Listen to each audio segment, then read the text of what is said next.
라카 여러분 안녕하십니까? 락서입니다. 오늘도 생방송에서 영상을 찍어보려고 하는데 일단 제가 받는 메일 락서 피드백은 모두 익명으로 처리가 되어 있긴 해요. 근데 이제 일단은 제가 생방송에서 이렇게 같이 보면서 하다 보니까 여러분들이 쓰신 의견, 비록 익명이긴 하지만 공개되는 부분이 있어서 요게 혹시 불편하시다면은 추후에 이것에 관련해서도 저에게 메일을 주신다거나 또 이야기해 주시면은 뭐 다른 방향으로 촬영을 하던가 좀 고려를 해보도록 할게요. 일단은 이 방식을 좀 갑작스럽지만 해보려고 합니다. 아, 신기하다. 방송하는 사람 같다. 자, 이게 메일 락서 피드백 페이지이고요. 지금 현재 응답이 11개 와 있습니다. 이거 놀라운 거예요. 왜? 분명히 아까 제가 봤을 때는 11개가 아니고 여러분 8개였거든요. 제가 방송 키고 이거 한다니까 또 부랴부랴 감사하게도 3건을 더 해주신 것 같습니다. 이번 2월 피드백 글은 이렇게 시작을 했죠. 뭐 언제나처럼 2월의 메일 낙서가 이렇게 벌써 끝나버렸고, 그리고 좀 시간이 금방 간다 이야기 했는데 정작 글의 개수는 똑같았어요. 1월달에도 12개였고요 2월달에도 3일인가 2월이 짧았지만 똑같이 글의 개수는 12개였습니다 그래서 한 달이 끝났으니까 어떤 글들이 좋았는지 좀 보려고 하는데, 천천히 한번 제목만 우리 잠깐 보면서 어떤 글이 있었는지 생각을 해보죠. 이걸로 보셔도 되지만 이걸로 보죠. 첫 번째 2월 1일에 보냈던 글은 카메라 앞에 선 아이들이라는 글이었던 것 같아요. 그죠? 카메라 앞에 선 아이들. 그래서 오디션 프로그램에서의 어떤 아이들의 등장 이런 것들에 대해 썼던 것 같고, 두 번째 글은 신은 마음이 지친 자의 탄식은 듣지 않으신다. 그 다음에 까미에 관련된 글이었죠. 신을 믿지 않으며 무신론자가 아니다. 퇴근철에서라는 좀 소설 형식의 글을 보내보기도 했고요. 설 연휴 잘 보내세요. 설과 관련해서 또 이제 강아지 뚱이 제가 옛날에 키웠던 저희 반려동물 이야기도 썼었고, 제 어린 시절의 교통사고와 딸기 이야기도 썼었습니다. 그리고 물처럼 기름처럼이라는 설거지하다가 난데없이 쓴 글도 있었고, 천 로또, 채찍질이라는 약간 소설, 기차역에서 만난 인생의 귀인, 좀 특이했던 경험, 삶이라는 저울 등등의 이렇게 글이 12개의 글이 있었습니다. 이 중에서 그럼 여러분들은 과연 어떤 걸 마음에 들어 하셨는지, 자, 이제부터 통계를 한번 보도록 하죠. 이렇게 넘기면 바로 보이거든요. 약간 쫄깃한 맛이 좀 없긴 해. 60초 후에 아니야 바로 하겠습니다. 응답 한번 보도록 하죠.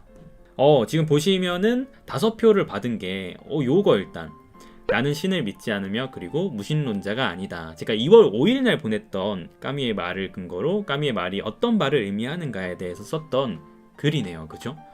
이 글이 5표를 받았다고? 약간은 조금 난해하거나 조금 뭐랄까 딱딱한 문체의 글이라서 이게 여러분들이 좋아하실지 안 좋아하실지 되게 저도 걱정이 많았어요. 보내면서 또 그리고 약간 종교적인 이야기잖아요. 그렇다 보니까 민감한 사항이라서 좀 걱정을 했었는데 요게 5표를 얻었네요. 제가 여기 약간 TMI 드리면은 저 이거 올리고 메일 낙서 시작한 이후로 첫 번째 구독 취소가 나왔거든요. 한 분 한 분이 얼마나 제게 메일 낙서가 소중한 이 구독자분들인데, 그래서 약간은 어느 정도 언젠가는 있을 일이라 생각은 하긴 했지만 약간은 가슴이 쓰라렸던, 그러면서도 그냥 이해했던 그런 때였는데, 아무튼 이 글이 5표를 받았고, 또 5표를 받은 글은 기차역에서 만난 인생의 귀인, 요 글. 요 글도 참 재밌었죠. 저도 이 글 쓸 때 거의 한 새벽에 한 2시간 이상 걸려서 쓰긴 했었는데, 이상하게도 쓰면서도 되게 즐거웠고 기억을 되새긴다는 면에서 좋았던 글이었던 것 같아요. 술술 나왔던 글이었다는 것 같아요. 네, 제게는 진짜 잊을 수 없는 기억이고요. 그래서 여러분들은 글로 읽으실 때는 그 감정이 온전히 전달이 되진 않았겠지만, 군인이라고 특히 남성분들 만약에 군인이었다 생각하시면 진짜 식은땀, 온몸에 식은땀이 나거든요. 내가 못 내려가면 영창 가는데 어떡하냐 이 생각 때문에 진짜 온몸에 식은땀이 났었어요. 이때 당시. 사실 그럴 필요가 없었는데도 막 서울역 갔다가 막 고터 갔다가 막 멘붕, 이제 멘탈이 완전히 나가가지고 막 왔다 갔다 했던 거죠. 근데 그때 저에게 무려 KTX 표를 주고 가신 정말 잊을 수 없는 그 귀인의 이야기를 담았던 게 5표를 받았네요. 지금 보시면은 일단 빵표는 없어요. 누가 올클릭을 하셨나봐. 좋으신 분이네. 누가 착하신 분이 한 분 계시네. 올클릭을 하셨나봐요. 한 표 받았던 게 카메라 앞에선 아이들과 설 연휴 잘 보내세요 한 표. 요 2개가 최저득표를 보였고, 앞선 2개가 최다득표를 보였습니다. 근데 좀 치열했다, 그죠? 4표짜리가 좀 많았네요, 그죠? 4표짜리가 지금 보시면은 신은 마음이 지친 자의 탄식은 듣지 않으신다, 강아지 뚱이, 교통사고와 딸기, 물처럼 기름처럼 이렇게 해서 4표짜리도 좀 많았던 것 같아요. 퇴근철에서도 4표나 받았고, 좀 더 이게 만약에 여러분들이 응답을 데이터를 많이 쌓아 주신다면은 여기서 뭔가 하나가 더 튀어나갈 수도 있을까? 그런 생각을 잠깐 해봅니다. 혹시 그 사이에 뭐 온 거 아니야? Nope. 안 왔어. 자, 2월 메일 낙서를 받아보시면서 좋았던 점이 있으셨나요? 첫 번째, 굿굿. 굿. 두 번째, 서비스다 생각하고 잘 읽고 있어요. 서비스다 생각하고 잘 읽고 있다 이 말이야. 감사합니다. 서비스죠. 그죠? 세 번째, 이거는 럽추님이 아이디를 굳이 익명인데 굳이 써주셔서 이렇게 답변을 해주셨는데, 매번 다른 소재와 여러 형식의 글을 골고루 접할 수 있어서 좋았다. 따끈따끈해서 다이렉트로 글을 받는 데서 오는 유대감. 그치. 이게 좀 이 메일링 서비스의 하나의 매력인 것 같아요. 그때그때 따끈따끈하게 글을 받아볼 수 있다는 것. 뭐 출간된 형태의 글은 뭐 내가 이제 언제든지 사면 볼 수 있는 거지만, 이거는 그때그때 받아본다는 약간의 즉시성이라고 해야 되나? 생동감은 아닌 것 같고, 그런 부분들이 좀, 그런 감정들이 좀 있잖아요. 그런 부분이 매력으로 기대감이 있어서 괜찮았다. 또 응원 한마디 남겨주셨고, 럽춘님 감사합니다.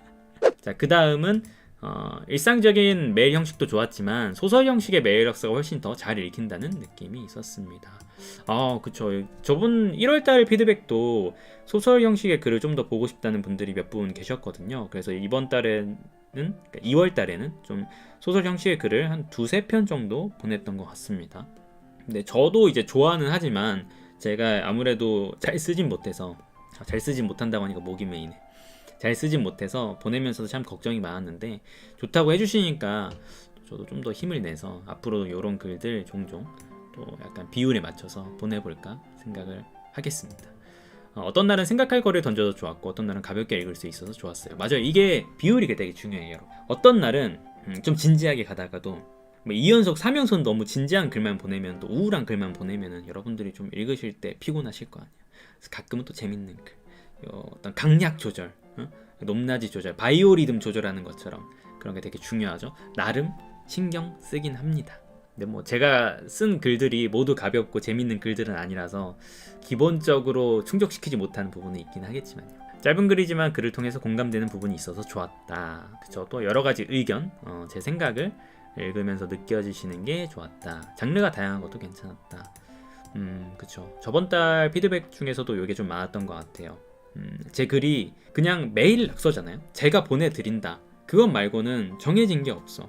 소설을 보내드리냐, 뭐 수필을 보내드리냐, 수필 중에서도 어떤 주제를, 뭐 일상이냐, 뭐 어떤 것을 보내느냐, 이런 게 정해진 게 없잖아요. 그런 부분에서 여러분들이 좀 흥미롭게 보시는 부분들이 있는 것 같아요. 여러 장르가 있다는 점에서.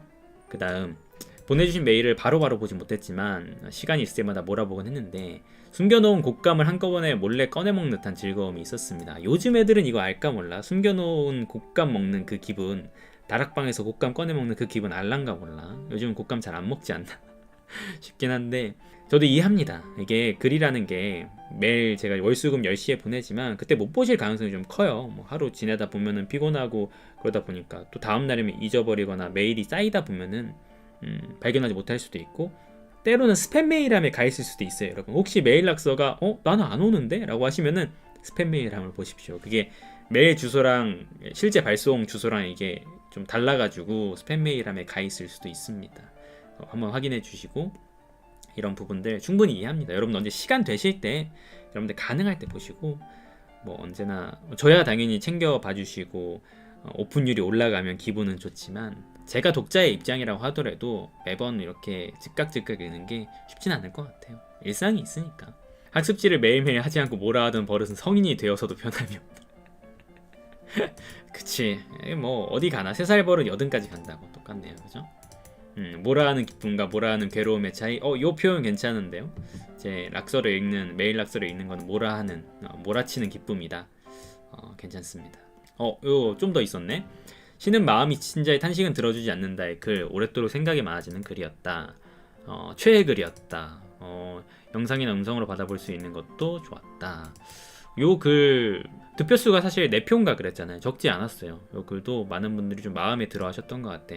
저는 게임 이야기라서, 그러니까 게임 좋아하시는 분들이 또 제 채널에 얼마나 있을지 모르겠지만 게임 이야기라서 괜찮을까 생각을 했었는데, 그 내용은 나름 괜찮았던 것 같고, 그래서 또 좋게 봐주신 것 같아요. 그 부분을. 저도 게임 하면서 딱 그 말이 들렸을 때 뭔가 뇌리를 탁 스치는 그 무언가가 있더라고. 시는 마음이 지친 자의 탄식은 들어주지 않으신다. 그 다음에 락서님의 추억 한귀퉁이를 보면서 그래 이런 게 있어서 살아가는 힘이 되는 거지라고 비슷한 추억도 떠오르는 행복한 시간이었습니다. 제 글이 목표하는 바가 뭐 어마어마 거창한 그런 게 아닙니다. 제 글을 통해서 뭐 제가 떼돈을 벌거나 말도 안 되죠. 그런 것도 아니고 여러분들이 뭐 어마어마한 감동을 받으시려 기대하는 것도 아니에요. 다만 여러분들의 일상에서 최소한의 어떤 독서, 글 읽기, 그리고 어떤 한 주제에 대한 생각, 오늘 이런 글을 받아봤는데 하면서 잠깐 출근길에, 퇴근길에, 자기 전에 잠깐 생각해보는 그런 시간을 가져보시기를 바라는 마음에서 서비스를 한다고 보는 게 맞죠. 우리 매일 하루 살다 보면은 매일 너무 바빠가지고 혼자만의 시간, 혼자만의 어떤 생각 이런 것들을 갖는 경우가 좀 적잖아요. 네, 그런 시간이 되었으면 한다는 의미에서 보내는 거긴 하죠. 마지막, 자칫 사소하게 보고 무시하며 지나칠 수 있는 인생의 단면들에 락서님 본인만의 감성으로, 갬성으로 무장한 확대경을 들이대고 다양한 이야기를 들려주시는 점이 특히 좋았다. 요분 약간 책 좀 읽으시는 느낌이 나는데요. 감성으로 무장한 확대경 괜찮은데? 그죠? 제 나름의 시각을 가지고 인생을 조금 더 면밀히 살펴보려고 하는 거 아니겠습니까? 좋은 표현 감사합니다. 아쉬웠던 점이 있으셨냐는 다음 질문이거든요. 첫 번째, 없어요. 네, 감사합니다. 초딩이라는 단어가 좀 그랬어요. 어린이라고 하는 게 좋을 것 같아요. 요게 아마 제 강아지 뚱이 관련해서 제 어린 시절의 모습을 보면서 저 스스로를 초딩이라고 지칭했는데 단어 자체가 초딩이라는 단어가 조금 거슬리실 수도 있었겠다 생각은 들긴 하는데 제가 저에게 하는 말이니까 그냥 편하게 봐주셨으면 좋겠어요. 왜냐면 제가 어린 시절의 저를 생각하면은 누가 봐도 초딩이잖아. 당시에는 애늙은이다 뭐다 막 이렇게 했지만 사실 결과적으로는 초딩이었으니까 초등학생보다는 뭔가 초딩이 내 어린 날에 대한 저 스스로의 어떤 그 향수와 같은 감정 그런 것들을 드러내기에 더 친근한 표현이라는 생각이 들었어요. 그렇기 때문에 초딩이라는 단어를 썼던 것 같습니다. 이번 글들 중에서 기차역에서 만난 인생의 귀인 째찍질 채찍질이 아니고 째찍질이 인상 깊고 좋았습니다. 실시간 챗으로 아마 럽춘님 같습니다. 아이디를 안 쓰셨지만 알 수 있네. 특별히 아쉬웠던 점은 없는 것 같습니다. 감사합니다. 보너스 데이 같은 거 없나요? 보너스 데이 같은 거? 사실 이제 매번 고민을 하거든요. 일요일에 한 번쯤 더 보낼까 고민을 하는데 이게 점점 재고가 떨어지는 상황에서 과연 그게 맞는가 이런 생각을 좀 하게 돼서요. 언젠가는 한번 생각해 보겠습니다. 보너스라고 하니까 제가 마치 뭘 베푸는 것 같아 좀 이상하긴 한데요. 생각을 해보겠습니다. 논리적이고 이성적인 성격의 산문일수록 살짝은 이해하기 힘들었다는 게 그쵸. 제가 글을 잘 쓴다고 보기는 좀 어렵고 어떤 제 생각을 논리 정연하게 오랜 시간을 공들여서 쉽게 풀어낸 글이 아니다 보니까 어떤 글들은 좀 읽으시기 좀 이게 맞나 싶은 그런 글들도 있으셨으리라 생각이 들어요. 다소 어려운 이야기가 있을 수도 있고 아니면 그냥 단순히 제가 좀 너무 복잡하게 친절하게 쓰지 않아서 그런 부분들도 있으실 거고요. 그래서 이해합니다. 개인적인 능력치의 부족 그렇다기보다는 그런 글들은 아마 다른 분들에게도 조금 어려운 부분들이 있지 않을까 싶어요. 제가 최대한 잘 설명하고 좋은 글을 쓰면은 아주 깔끔하게 해결될 문제이긴 하나 일단 노력은 해보겠습니다. 노력해보겠습니다만 가끔은 이런 글이 갈 수도 있다는 것 어쩔 수가 없네요. 제가 좀 더 일단 최대한 쉽게 풀어 쓸 수 있도록 어떤 논지를 탄탄하게 쌓아 나아갈 수 있도록 그런 글들을 보낼 때에는 좀 더 고민을 해보도록 하겠습니다. 밑에 코멘트 부분에 한 번 더 설명을 한다든지 그런 것들을 해보도록 할게요. 감사합니다. 이런 피드백 정말 감사합니다. 그 다음에 제안 및 건의하실 것이 있으신가요? 라고 물어봤는데 락서 짱좋아 최고야 짜릿해. 감사합니다. 이 첫 번째 답변 주신 분이 상당히 그 맹목적인 응원을 보내주시는 것 같아서 참 감사합니다. 두 번째, 매일 답변을 안 해주시니 읽음 처리만 한 건지 잘 모르겠어요. 전부는 안 한다고 하니 다른 분한테는 하긴 한다는 뜻인가 싶고요. 매일 답변을 종종 주시는 분들이 계시죠. 제가 이번에 보낸 글에 대해서 저도 저번에 이런 경험이 있었어요. 뭐 이러거나 어땠던 것 같아요. 이렇게 보내주시는 분들이 계신데 일단 단호하게 말씀드릴 수 있는 건 무조건 다 읽습니다. 사실 대부분 답장을 해드리지 못하긴 합니다. 왜냐면 저는 어떤 생각을 하고 있냐면은 일단 제가 메일 낙서를 보내면은 그것에 대한 감상을 이제 받는다고 생각을 하기도 하는 거고, 답변을 드릴 수 있는 메일들도 있겠죠. 근데 여러분들이 어떻게 읽으셨는지에 대한 감상이라고 한다면 저는 그냥 감상의 한 부분으로 피드백이라고 생각하고 받아보곤 하거든요. 답변을 다 또 일일이 드리기에는 그래요. 뭐 답변을 드릴 수도 있지만 무조건 안 드린다는 건 아닌데 조금 답변을 언제나 드리긴 좀 어려운 부분들이 있습니다. 그래서 일단 확실한 거는 무조건 읽습니다. 다 읽어요. 심지어 2번, 3번 읽어요. 그러니까 읽음 처리만 하는 것은 절대 아니라는 것 알아주시고, 근데 혹시 안에 질문을 넣어 주신다거나 메일에 질문을 넣어 주신다거나 그런 메일이라면 제가 답변을 해드릴 수 있겠죠. 그죠? 그냥 감상이고 어땠다라고 말씀해 주시는 거라면 그냥 피드백을 생각하고 답변은 아마 안 드리지 않을까 싶네요. 세 번째, 운율감 살아있는 운문도 한번. 시는 어떨지. 와, 이건 좀 어렵다. 제가 시를 써본 적도 없고 시를 잘 읽지도 않고 이건 좀 어렵긴 하네요. 가능할까요? 제가 시를 쓰는 일이 한 번쯤은 새벽에 시도는 해볼 것 같아, 주중에. 근데 보낼 것 같진 않아요. 솔직히 내 시도는 해볼 것 같은데 보낼 것 같진 않아요. 분명히 입을 한 35번 정도 찰 것 같거든요, 만약에 한다고 하더라도. 요건 어떨지 일단 제안은 받아두겠습니다. 그러나 어떻게 될지 저도 모르겠네요. 락서님이 힘드시겠지만 소설 형식의 메일 낙서 많았으면 좋겠다. 다 좋긴 한데 소설 형식이 좀 더 많았으면 좋겠다 라고 이야기 해주셨습니다. 지금 현재 한 달에 한 2-3번, 일주일에 한 번? 그 정도로 소설 형식의 글들이 가곤 하는 것 같은데, 최소 일주일에 한 번 정도, 그러니까 한 달에 한 3개에서 4개 정도의 글로 유지를 해보도록 할게요. 일단 소설 형식이라는 게 뭐 한 페이지짜리면 쉽다가도 사실 막상 또 쓰려고 하면은 막막한 게 사실이거든요. 일단 저도 좋아하는 만큼 좀 더 노력을 해보도록 하겠습니다.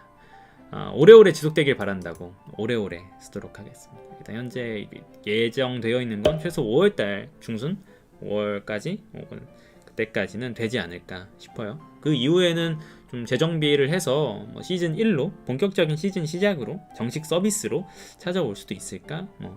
천천히 그건 또 봅시다. 그때까지는 제가 잠을 안 자는 한이 있더라도 하루에 2시간, 1시간 자는 일이 있더라고 하더라도 꼭 보내드리도록 하겠습니다. 쓴 소설 픽션도 기대해 봅니다. 역시 똑같이 소설 형식의 글, 좀 더 긴 글을 써봐야 되는데 이게 여유가 쉽지가 않습니다만 일단 제안 감사하고 고려해 보도록 하겠습니다. 좋은 글 감사합니다. 감사와 응원의 답장을 남기고 싶었지만 소심한 마음이 머뭇거리다가 허공으로 말을 날려버린 적이 몇 번 있어요. 건강하시어 4월도 풍성한 글 많이 써주시길 바랍니다. 4월? 3월, 아직 3월이잖아요. 2월 피드백이니까 3월에도 제 딴에는 괜찮다고 생각한 나쁘진 않은 글 최대한 써서 보내드리도록 하고요. 그리고 말씀하신 대로 4월까지도 계속해서 보내드리도록 하겠습니다. 일단 마음만이라도 감사해요. 이렇게 응답해 주시는 것만 해도. 다가오는 봄의 계절성에 맞는 주제의 글도 등장하며 흥미로울 것 같네요. 북튜버를 진행하면서 느꼈던 소외를 두서없는 없이 적는 일기 형식의 글도 괜찮아요. 일기 형식의 글, 북튜버에 대한 소외, 안 좋은 이야기만 나올 것 같은데. 어떤 책이나 영화, 드라마 등등에 대한 리뷰들도 책에 대한 리뷰, 책에 대한 어떤 관련된 최근에는 뉴욕 3부작과 관련된 짧은 소설 형식의 글도 있었고요. 지난달에는 이성과 감성이라든지 우연의 음악 이런 것들도 있었죠. 그런 글들은 종종 가능할 것 같아요. 근데 영화, 드라마를 제가 또 잘 안 보다 보니까 요거는 좀 힘들지 않을까 싶긴 한데, 책과 관련된 거, 또 제가 중간중간에 기사를 보거나 또 짤방을 본다던가 접하는 TMI들과 관련해서 쓸 수 있는 글들이 있으면 또 한번 그걸로 잘 살려보도록 하겠습니다. 봄의 계절성이나 북튜버 관련해서도 역시 한두 번쯤은 쓸 일이 있을 것 같아요. 좀 더 생각해서 가끔은 또 주제 같은 게 있을 수도 있고 솔직한 감상들 이런 것들을 적을 날이 오지 않을까 싶습니다. 와, 의외로 좀 길었다, 그죠? 벌써 이렇게 한 20분 넘게 걸렸네. 이렇게 지금 보내주신 11개의 피드백을 모두 읽어봤고요. 혹시 그 사이 보진 않았습니다. 11개의 피드백을 모두 읽어봤고, 먼저 피드백 보내주신 분들 너무나 감사드리고, 메일 낙서를 읽어봐주신 분들에게도 너무나 아주 깊은 감사를 드립니다. 제가 계속해서 벌써 2개월이 넘었고 3개월 차로 접어들고 있는데 제게는 뭐 이게 어마어마한 것은 아니라고 할 수 있지만 정말 많은 힘이 되고 힘들긴 해요. 힘들긴 해. 왜? 글을 매일 써야 되니까 힘들긴 한데 그래도 즐거워요. 이거 안 하는 것보다 하는 게 훨씬 나은 것 같아. 힘들다 하면서도 그 안에서 어떤 즐거움, 희열을 분명히 느끼고 있다 말씀드릴 수 있어요. 이렇게 여러분들이 피드백 해주신 덕분에 제가 앞으로도 계속 쓸 수 있다고 생각하고요. 3월달 글도 계속 갈 테니까 3월 말에도 피드백 링크가 가면은 꼭 재미있게 읽어봐 주시고 피드백 남겨주셨으면 좋겠고, 사실 약간 이걸 집어넣을까 말까 고민이 되긴 하는데 좀 재밌는 것 중에 하나 중에 여러분, 이 스티비를 보면요, 제가 여태까지 보낸 이메일들이 이렇게 나와요. 이 스티비라는 이메일 홈페이지를 통해서 보내는 건데 재밌는 것 중에 하나가 오픈율이 이렇게 쭉 나오긴 하거든요. 2월달 들어서 가장 오픈율이 높았던 글, 여러분들이 이제 투표가 아니라 가장 많은 분들이 열어보신 글이 뭐냐면은 바로 요거네요 여러분. 2월달 1일부터 지금 보시면은 뭐 59.1%, 67% 이렇게 쭉 오픈율이 써져 있어요. 몇 분이나 여셨나 이게 있는데, 지금 보시면 2월달에 1위 가장 높은 오픈율 77.7%의 오픈율을 보였던 글은 제목을 안 바꿔서 보냈었네요. 죄송합니다. 입니다. 이건 아카이빙 돼 있지도 않아. 지금 보시면 안녕하세요 락서입니다. 저번에 같은 제목의 글에 당황하셨죠? 메일 제목을 수정하지 않고 보냈었습니다. 제가 한번 메일 제목을 안 바꾸고 보낸 적이 있었어요. 교통사고와 딸기를 보내면서 강아지 뚱이라는 이름으로 글이 먼저 갔었거든. 정신줄을 놨던 거죠. 메일 제목을 잘못 보냈던 거야. 근데 아이러니하게도 가장 많은 분들이 오픈하신 글은 제목을 안 바꿔서 보냈었네요. 죄송합니다 였습니다. 재미있는 통계라면 재미있는 통계입니다 여러분. 다른 글들도 뭐 시간 되시면 열어주십시오. 근데 저 같아도 이렇게 죄송합니다라는 단어가 들어가니까 뭐야 이거 하고 좀 열어보신 거 아닌가 그 생각이 좀 들어요. 흔히 유튜버 그 컨텐츠 중에 죄송합니다, 까만 화면에 죄송합니다 글씨 써있으면은 어그로라 생각하고 일단 보게 되는 부분이 있으니까 그렇지 않나 싶어요. 여기에 조금 맞아. 아마 그런가? 그만 보낸다는 것일까봐? 그럴 수도 있겠네요. 저도 이거 통계 보면서 좀 웃겼던 것 같아. 대체적으로 2월달에는 한 50에서 60%의 오픈율을 좀 보였던 것 같습니다. 지금도 계속 보내드리고, 아무튼 요 정도 재미있는 통계 하나 보여드렸고요. 저는 이제 그만 2월 피드백 영상은 여기까지 하도록 하겠습니다. 봐주시느라 수고 많으셨고, 다음번 메일 낙서로 또 영상으로 찾아오도록 하겠습니다. 그럼 여러분 안녕. 책 읽으러 갑니다. 바이바이.